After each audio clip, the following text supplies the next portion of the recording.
Now, of course, with the Christmas season afoot, it is our duty, if you will, to make sure that it's not just us that has a decent Christmas, but the pets in our lives as well, with a bit of a heads up to some of the things to look out for. Delighted to cross to Ryder Davies, as always. Aleks Petryka joins us on the programme. Aleks, good morning to you.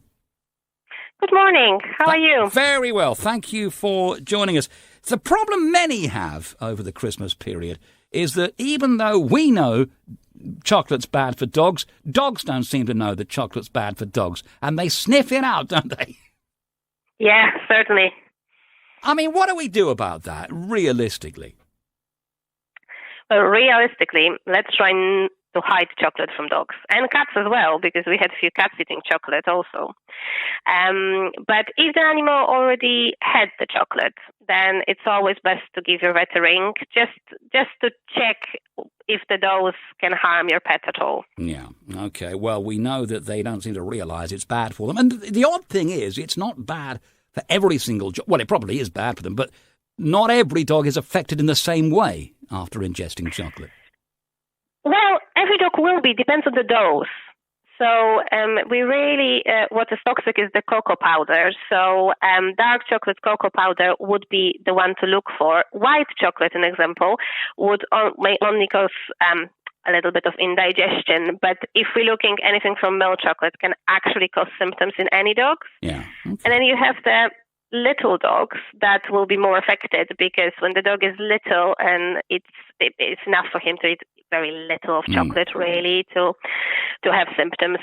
So hide the chocolate up. It is always tempting, isn't it, over a Christmas dinner to, give the pets the leftovers. Is there anything from what we would call the traditional Christmas dinner that we should avoid giving them? Yeah, everything. Everything? Wow. What, everything on the plate? Bit of turkey? No, surely a bit of turkey's all right, isn't it? No? Yeah, well, a bit of turkey is all right, but you have to be careful about if you have gravy or if you had been adding garlic or onions to it, because that's also poisonous for animals.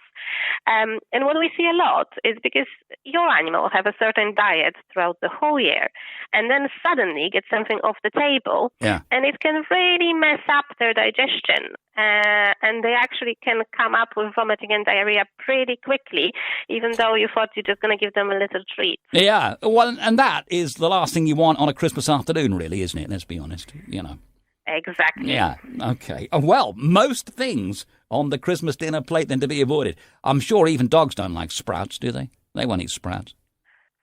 I know a few that like them, but... Okay.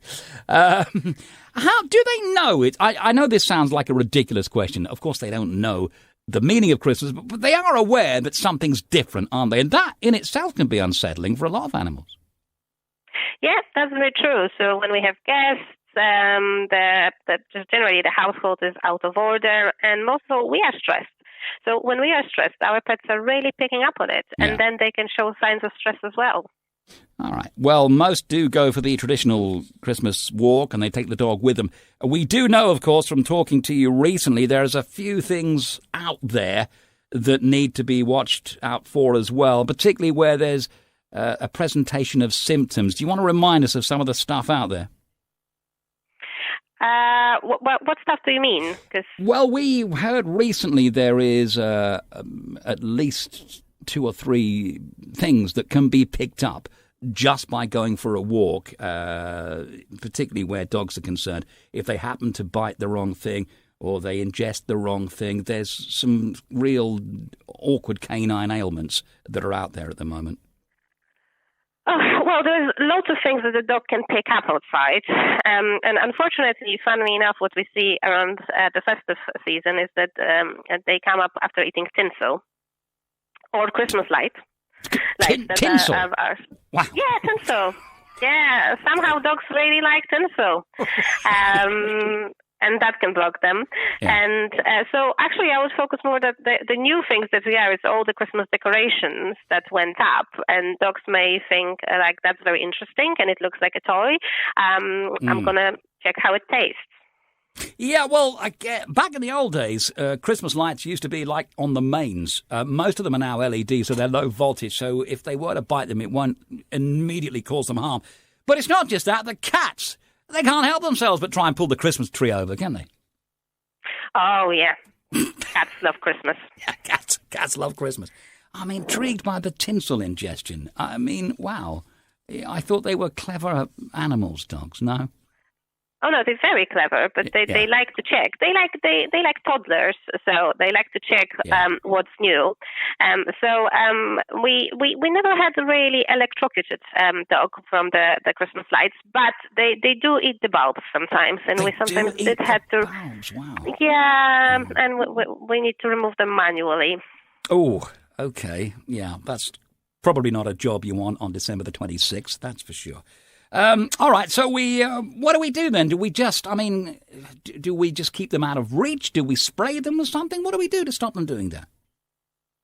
No, it's more that you watch your dog. It's very difficult. Like, there's not any effective spray to keep your dog away from things that he would like to chew. So it's really keeping it all out of reach. A lot of people do buy their, particularly dogs, Christmas presents. And that's okay, isn't it? You don't have a problem with that, surely? Of course not. Okay. As long as there's no tinsel on it, right? Yep. When they unwrap their gift, then keep the wrapping to yourself. Right, okay. So pressies are okay. Treats, as long as they're, designed for the animals, are okay. We talked about the disruption, people coming around and all of that. If you do have a dog that is particularly nervous of guests and you worry that there might be a bit of a scene, I mean, it's very difficult to shut a dog away it's their home as much as anybody else's. What do we do there? Well, the most important is to provide safe space. So if you know that there's going to be loads of people in your house and your dog is not used to it, make sure that its bed is on the side. And when he's in his bed, nobody bothers him or her. So your guests know that if the dog comes to them, then they can say hello. But if the dog goes back to his own bed, then just let him be, because it might be too much for him. It is good to provide distractions as well, and try to keep the routine. So if you walk your dog a lot normally, do go for walks because your dog will be expecting that. Or you can buy them something like snack bowls, something to keep them occupied. So they also can see that they have your attention, because they are like children. They need your attention. Yeah, absolutely. Yeah. Well, with that in mind, that is clearly the case. And I do know that there are, certain people who won't come round if there's a dog there. Well, don't come round then. It's their house, isn't it? Let's be honest. Yeah, and I also see sometimes when children come over to places that they want to pet the animals straight away, and I think it's important for us to think that the house belongs to that animal, so and it's their home, so us to ask for permission, because not all of the animals will be happy with it. Yeah, absolutely. Now, it's weather has gone a bit crazy. It was warm, then it was freezing cold, now it's warm again. I mean, I guess the dogs are as confused as us, aren't they? Oh, they're not that confused. I think they don't mind the weather. They don't care? They're happy in any weather. Yeah. No. And I got to run the crackers thing past you again, because we know that more and more pets hate the fireworks, and rightly so. They don't mind crackers, though, do they? Or is that a bit, disturbing for them? Well, it depends on the dog. So there are some dogs that would be fine with fireworks and crackers, and there are some dogs of cats that will be stressed with absolutely everything. So I think probably by now you know your pet enough to know what can trigger them. Yeah. Well, we had a cat that was vomiting every time sellotape was used. So wow. There are very different triggers for various pets. A cat affected by sellotape. Now, there's a new one for us right there. Well, as long as the crackers are okay. Mind you, they find them difficult to hold, don't they? It's always easy to win a cracker pull with a dog. I think you'll find. Yeah. It's the time of year for stupidity.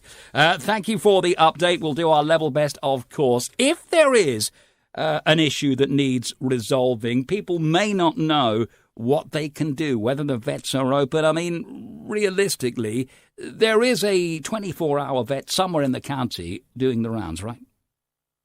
So every vet has to provide out-of-hours service. Right. It may not be in their building, but if you call your vet normal, regular number, then that will divert you to whichever out-of-hours service they're using. Yeah. So just call your normal vets, and you're going to get through to out-of-hours service, which will be the closest to you. Yeah, particularly if you think they've ingested something that's going to be bad for them. The sooner that can be dealt with, the better, yeah? Yeah, generally, it's always best to ring and ask us because we only have up to 4-hour window to make the dog sick if we need to. Okay. And after 4 hours have passed, unfortunately, most of the toxins would be absorbed. Yeah, okay. Well, that's interesting. I'm not sure most would know that. There is that 4-hour window post-injection to get that, post-ingestion, I should say, to get that dealt with. So good advice. Thank you so much for all of that. Aleks Petryka, who is the head night vet at Ryder Davies, thank you for your time. You have a lovely Christmas, Aleks, won't you? You too. Thank you.